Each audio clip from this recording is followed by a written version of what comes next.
Dear Teroxx community, welcome to our weekly crypto news and market update video, and today we will talk about the hedge fund topic like Voyager, like 3S Capital to get the latest update. So Voyager rejects Alameda buyout offer as it harms customers, and this is a little bit of politics. So Voyager is bankruptcy, so they can't pay the bills, and FTX and its investment arm Alameda said, we will buy out your digital assets on the ground that the actions are not value maximizing and potential harms customers, then Voyager. So what's quite interesting is that they have a letter that states that making such offers public could jeopardize any other potential deals by subverting a coordinated, confidential, competitive bidding process. So quite interesting is that Voyager tries to be very strong in this situation.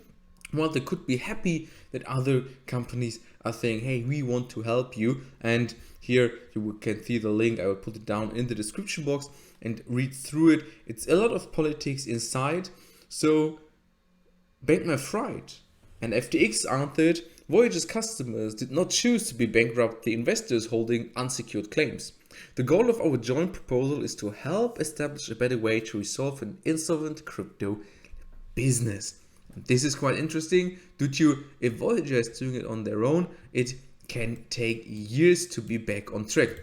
So quite interesting what's happening here, but we can see that there is movement in this space, because then it's quite interesting that Voyager said the Alameda FTX proposal is nothing more than a liquidation of cryptocurrency on a basis that advantage Alameda FTX. It's a low ball bid dressed up as a white knight rescue. You can feel the politics in here. Very interesting what will happen. Interesting what the future will bring. But this case is still open. So Voyager tries to rescue themselves while FTX is pushing a lot. And Bankman-Fried said as well that the crypto winter winding down, because he said that he's not having a ton of calls from distressed businesses, so that the market is chilled again. He's saying the macro environment is getting better because there are no companies anymore who are calling him because they don't have money anymore.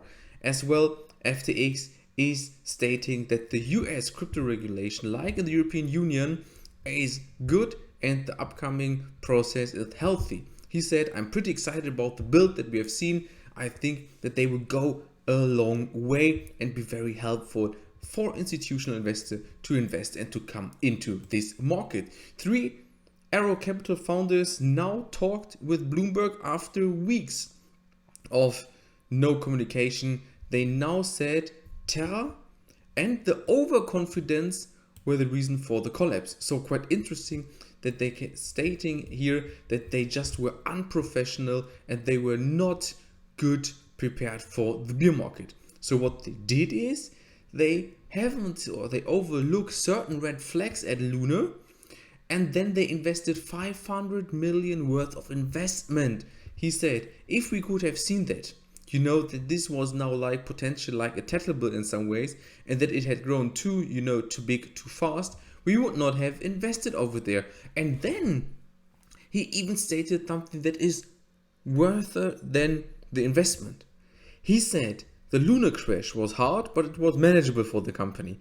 But then Bitcoin went from 30 to 20k, and that was extremely painful. And that ended up being kind of the nail in the coffin. So what they're saying is that they could not think about going down in Bitcoin. It's like cryptos, and they're always going up and down, up and down. It's the volatility of cryptos that making this asset class so lucrative, so active, and so good.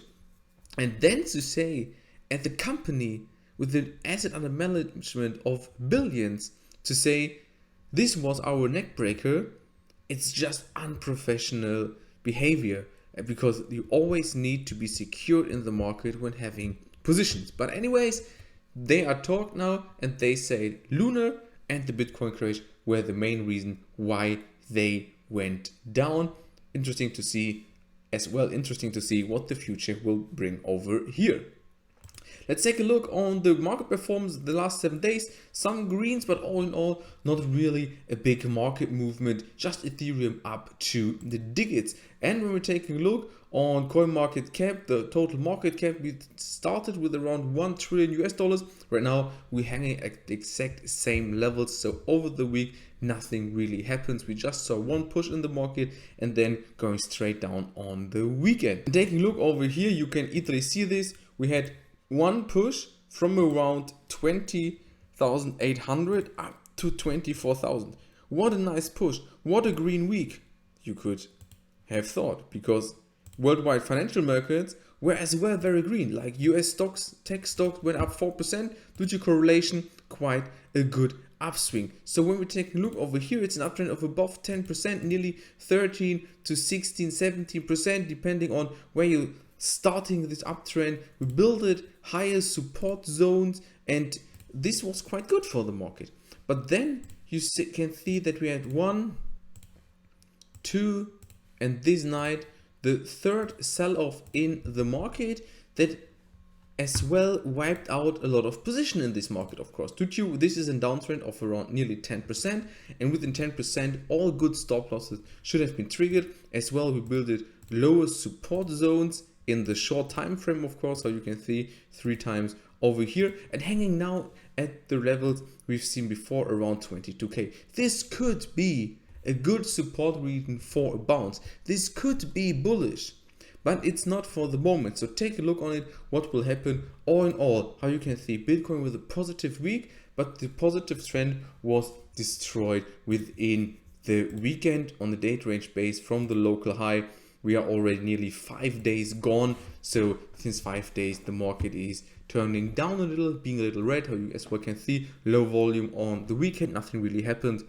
But stocks as well opened green on Monday. So let's see what the week will bring. As long as we're staying above 20k, I think long term it's very potential and a little bullish for the moment. I hope you liked this video. If you do so, leave a comment, like or share this video, and we'll be here next time when it comes to weekly crypto news and market update provided by Teroxx.